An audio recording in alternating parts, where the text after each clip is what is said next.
guys, and welcome back to my channel. So today, because it is in the first week of 2017, I thought that I would talk to you guys a little bit about what I managed to read in December. I managed to read 5 books, actually really pleased with, because as you guys know, I participated in Vlogmas, so that took up a lot of my time. I want to start with the books that I liked the least and kind of go to the books that I liked the most.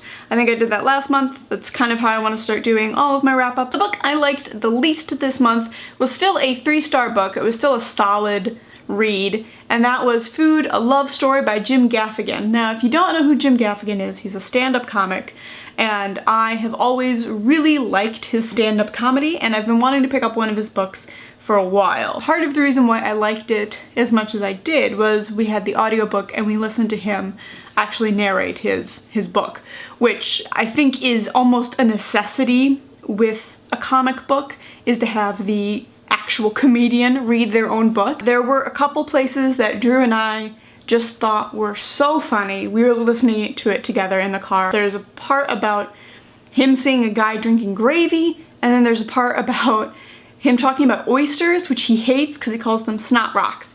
And it was just so funny. But the majority of the book was kind of just him talking about his love of food, which is obviously that was what the book is supposed to be, but I really liked his little anecdotes, which I think are his strongest comedy bits anyway. So I've got 2 books that I will consider kind of a 4-star read. The first being The Girl on the Train. I finally read it. I was on a wait list for an ebook version of it for maybe 2 months, so when it came, I've just decided to read it. I wasn't really in the mood to read it.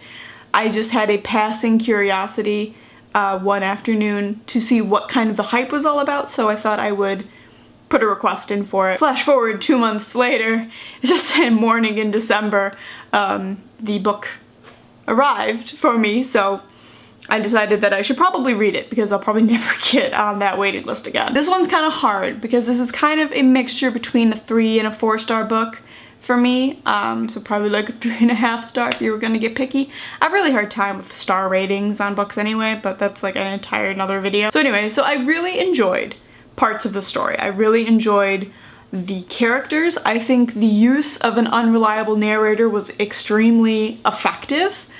However, the ending of the book really left me underwhelmed. I thought it was too convenient.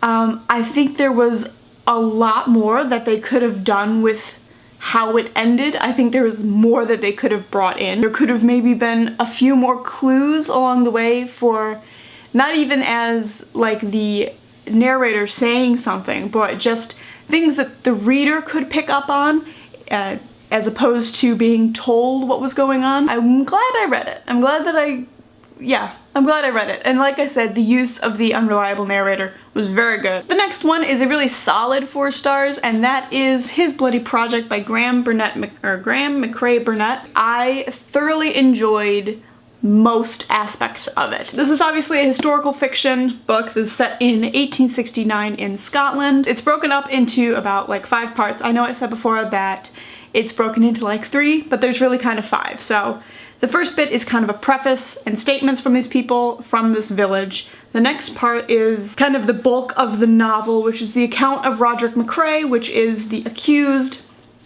Roderick is writing down basically everything that has led up to him killing these 3 people. After the account of Roderick McCrae, which is his story, obviously, you get a couple medical reports, which is really kind of simplistic.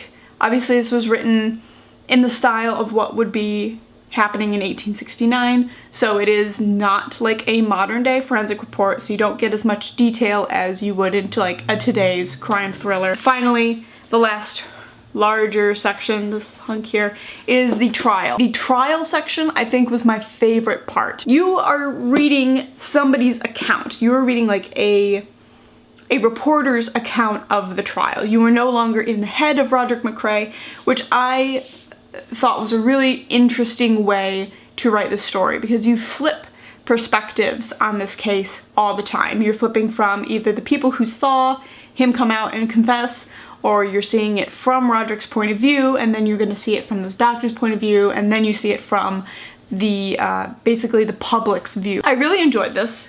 It is a really good story, and I think that is, you can see right on the top here, it was shortlisted for the Man Booker, and I think that is something very interesting because this is a very good story. Like I said in my video where I was talking about reading it, it's a very accessible book, and it is just a good story. It is not necessarily super highbrow, it is not all that literary. You just have to be interested in the story to be able to enjoy it. And the only thing that I would say is I wanted more of a conclusion. I understand why, you know, it goes through the way that it does, and I understand because as far as we know, that is the entire story to be told, is somebody has confessed to these crimes, he's been on trial, you know, you've got the outcome of the trial, that sort of thing. That's basically it. That would have been the end of a story for any case ever. The end of the trial, that's it. You've got his account so you could see what was going on.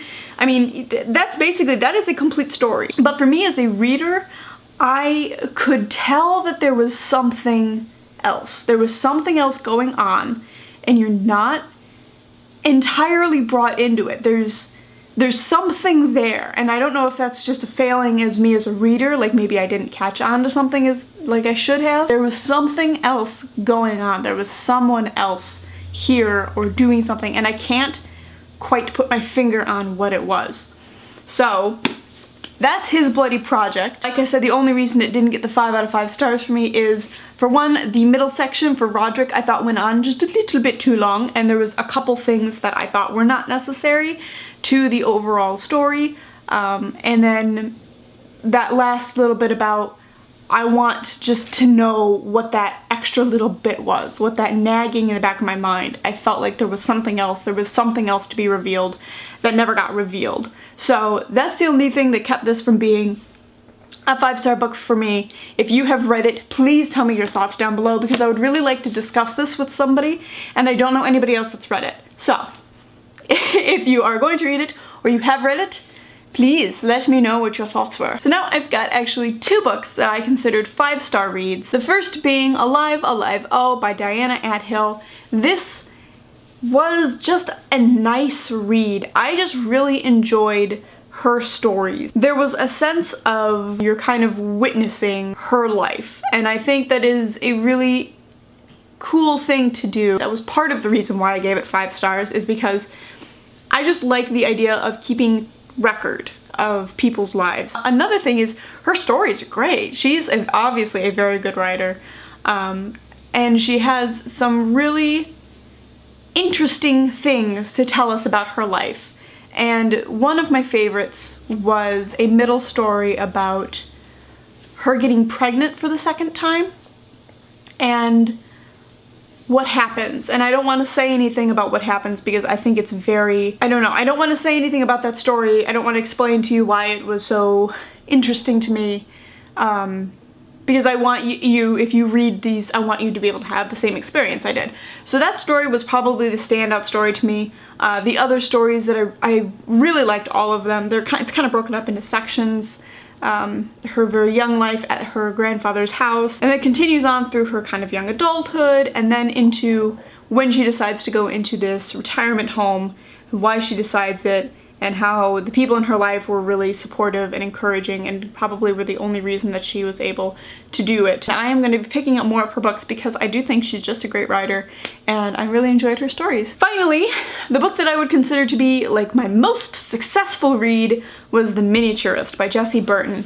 And this book I was so pleased with. I've been meaning to read it since it came out, and I've picked it up a couple times and I never got into it. The whole plot of The Miniaturist is this younger girl is married off to a guy that she's only met the once on her wedding day, and then she's gonna go and she's gonna live with him. Very shortly after she gets to this house, her husband gives her a gift of a miniature version of their house and says, here's this miniature gorgeous version of our house, here's some money, play with it, basically. And she is at first very offended because this is like a child's present and she is his wife. And she's, you know, a little bit weirded out by that. She decides to start writing to somebody known as the Miniaturist, and she is being sent these miniature versions of her life, and slowly everything starts to be mimicked in what the miniaturist is sending her and what is happening in the house. So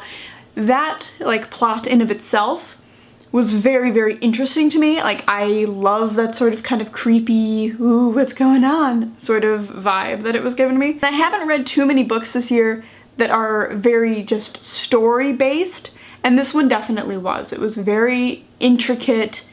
The plot was very well paced. I was very much a fan of this book. The one thing that I did want to point out about The Miniaturist is something that I wanted The Wonder by Emma Donoghue to do.